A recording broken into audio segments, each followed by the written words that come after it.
మంచి చెడ్డ ఆలోచించి ఓటేస్తే చాలా బాగా జరుగుతుంది. ఎందుకంటే ప్రజాస్వామ్యంలో ప్రజల దగ్గర ఉండే ఒకటే ఒక ఆయుధం మీ ఓటు. అది చాలా విలువైనటువంటిది. వచ్చే 5 సంవత్సరాల కోసం మీ తలరాతను, మీ భవిష్యత్తును అది నిర్దేశిస్తుంది. కాబట్టి చాలా జాగ్రత్తగా ఆలోచించి మీ ఓట్లు వేయాలని చెప్పి నేను కోరుతా ఉన్నా. ఎలక్షన్ వచ్చినప్పుడు జనరల్గా ఏం జరుగుతుంది, ప్రతి పార్టీ నుంచి ఒక అభ్యర్థి నిలబడతారు.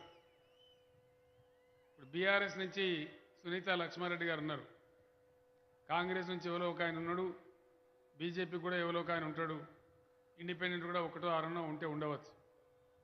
అయితే వీళ్ళ మంచి చెడ్డలు మీరు తప్పకుండా ఆలోచన చేయాలి. ఎందుకు అరుస్తుందండి? ఈ అరిసేటోడు మనోడేనా? మనోళ్ళు అయితే మధ్యలో అరవరు, మీటింగ్ అయిపోయిన తర్వాత బాగా అర్థం. అభ్యర్థుల యొక్క మంచి చెడ్డ, అభ్యర్థులు ఎటువంటి వాళ్ళు, వాళ్ళ అవకాశం ఇస్తే వాళ్ళు ఏం చేస్తారు అనేది మీరు తప్పకుండా ఆలోచన చేయాల్సిందే.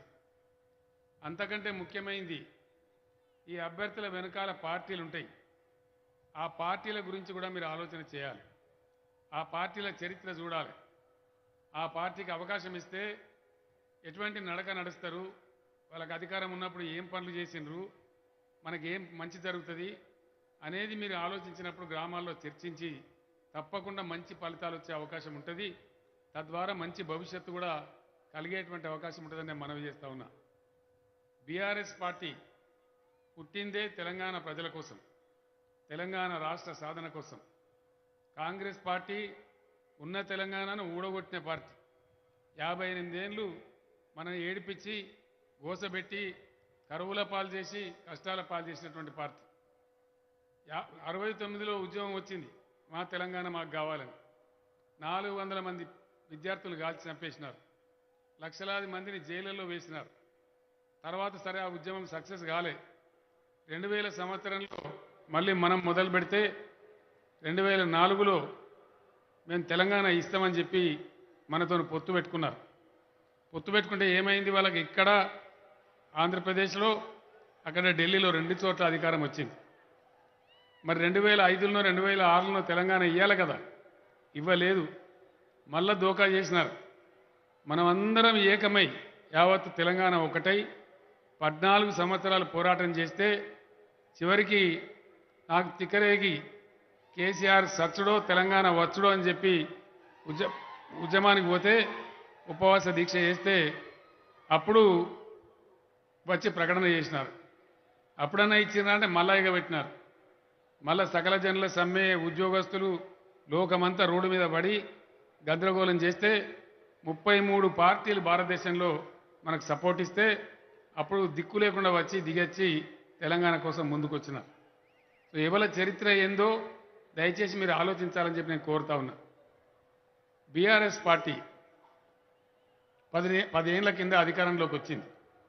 కాంగ్రెస్ 50 సంవత్సరాల పరిపాలన చేసింది. ఆ 50 సంవత్సరాల పరిపాలనలో ఎట్లా ఉండే, ఈ 10 ఏళ్ల పరిపాలన ఎట్లా ఉంది, అది కూడా మీరు బేరీజ్ వేయాలని నేను కోరుతా ఉన్నా. బీఆర్ఎస్ తెలంగాణ వచ్చినప్పుడు చాలా కష్టాలుండే. కరెంటు లేదు, మంచినీళ్ళు లేవు, సాగునీళ్ళు లేవు, చేనేత కార్మికుల ఆకలి సావులు, రైతుల ఆత్మహత్యలు, ప్రజలు వలసపోవడం, అన్నీ కూడా ఇబ్బందులే ఉండే. కొత్త కుండలో ఈగలు వచ్చినట్టుగా ఉండే. మేధావులను పిలిపించి మాట్లాడి పరిస్థితులు అంచనా వేసుకొని ఒక మార్గం పట్టినాం. అది భగవంతుని దయ వల్ల చాలా విజయవంతమైంది. సంక్షేమ కార్యక్రమాలు బాగా తీసుకున్నాం. ఆ తర్వాత రైతుల గురించి అద్భుతమైన పనిచేసినాం. సంక్షేమ కార్యక్రమాలలో పెన్షన్లు, కాంగ్రెస్ జమానాలో ఎంత పెన్షన్ ఇచ్చేది మీ అందరికీ తెలుసు. 70 రూపాయలు, 40 రూపాయలు, చివరికి 200 రూపాయలు ఇచ్చినారు. నేను అందరిని అడిగిన, 2014లో ఎలక్షన్ మేనిఫెస్టో విడుదల చేసే ముందు ఎందుకు ఇస్తామండి పెన్షన్లు అని అడిగిన. నేను ఏ కారణం చేతి ఇస్తాం పెన్షన్లు, అసలు ఎందుకు ఇవ్వాలి, మీ ఉద్దేశం ఏంటి సార్ అన్నారు. ఉద్దేశం ఏంటంటే సమాజంలో కొందరు విధివంచితులు అవుతారు, అనుకోకుండా కొన్ని అపాయాలకు గురవుతారు. కొంతమందికి స్త్రీలకు భర్తలు చనిపోవచ్చు, కొందరిని భర్తలు వదిలేయవచ్చు, కొంతమంది పెద్ద మనుషులు అయితే వాళ్ళకు ఆలన పాలన ఉండకపోవచ్చు. ఇవాళ మంచిగా ఉన్నాం దేవుని దయ వల్ల. ఒక యాక్సిడెంట్ అయితే ఒక కాలో చేయకపోతే అంగవైకల్యం రావచ్చు. ఇటువంటి విధి వంచితులు ఎవరైతే ఉంటారో వాళ్ళను కాపాడాల్సింది, ఆదుకోవాల్సింది సమాజం యొక్క బాధ్యత, సమాజానికి ప్రాతినిధ్యం వహించే ప్రభుత్వం యొక్క బాధ్యత. కాబట్టి చాలా ఆలోచించి చేయాలి ఈ పని. ఏదో తమాషాకో చెక్కల గింతలు పెట్టడానికో పెన్షన్లు ఇవ్వవద్దు అని చెప్పి నేను చెప్పినాను. మీరు ఏం కోరుతున్నారు సార్ అంటే, ఈ పెన్షన్ ఎవరికైతే ఇస్తామో వాళ్ళు కనీసం 2 పూటలు పప్పో పులుసో తిని ఇంకొకరికి మోతాదు లేకుండా ఉండేటట్టు ఉండాలి అనే పద్ధతి చెప్తే, అప్పుడు ఆ అధికారులు కొంతమంది ఐఏఎస్ ఆఫీసర్లు ఉండ్రి, వాళ్ళు లెక్కలు తీసి చింతపండు ఇంత అవుతుంది, ఉప్పు ఇంత అవుతుంది, పప్పు ఇంత అవుతుంది అని లెక్క పెట్టి 600 ఇస్తే సరిపోతుంది సార్ అన్నారు. నేను చెప్పినాక ఈ పేదవాళ్ళకి ఇచ్చేదే కొసరన్నావా, ఒక 1000 రూపాయలు పెట్టమని చెప్పినాం. అంటే వందలలో ఉన్న పెన్షన్ను వేలల్లోకి తీసుకుపోయిందే బీఆర్ఎస్ పార్టీ ఇండియాలో, భారతదేశంలో. ఇవాళ కూడా చాలా రాష్ట్రాలలో 500, 600 ఇస్తారు. మన దగ్గర ముందు 1000 రూపాయలు పెట్టుకున్నాం, ఇప్పుడు 2000 చేసుకున్నాం. ఇప్పుడు మళ్ళీ గవర్నమెంట్ వస్తే 5000 రూపాయల పెన్షన్ ఇస్తామని చెప్పి నేను ప్రకటన చేయడం జరిగింది. అది మీ అందరికీ తెలుసు. ఇట్లా అనేక సంక్షేమ కార్యక్రమాలు తీసుకున్నాం. అవన్నీ రోజు మీ కళ్ళ ముందర మీ గ్రామాలలో జరుగుతూ ఉన్నాయి.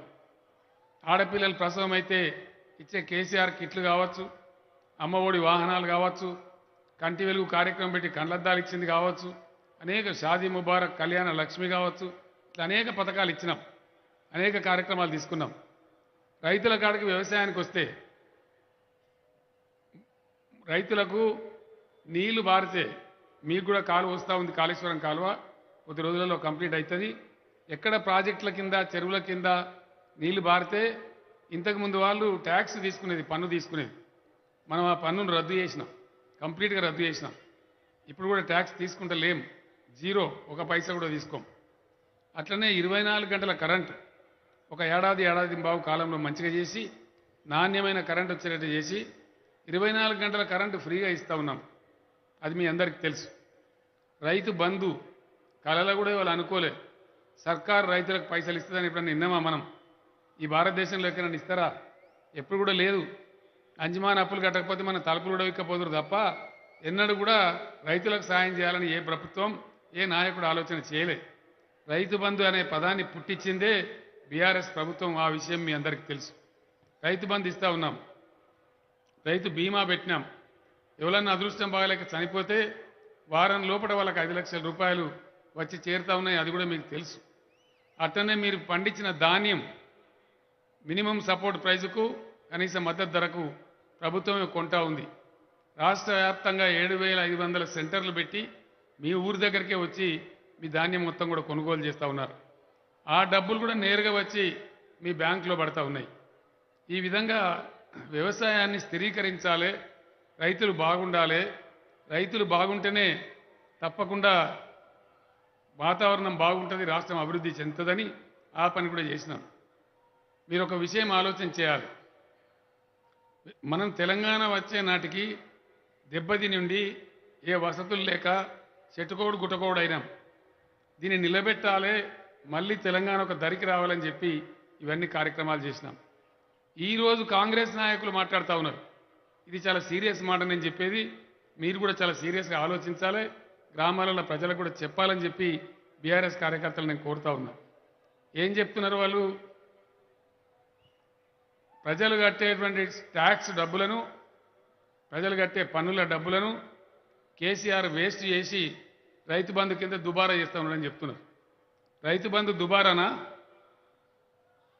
రైతు బంధు వేస్టా? మీరు సపోర్ట్ చేస్తలేరు. రైతు బంధు ఉండాలన్నా? రైతు బంధు ఉండాలంటే ఇక్కడ సునీత లక్ష్మారెడ్డి గారు గెలవాలి.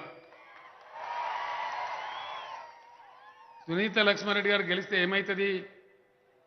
ఇక్కడ మీరు గెలిస్తే ఇక్కడనే ఆగది కథ. ఇక్కడ ఏ ఎమ్మెల్యే గెలుస్తాడో రాష్ట్రంలో ఆ ప్రభుత్వం ఏర్పడుతుంది.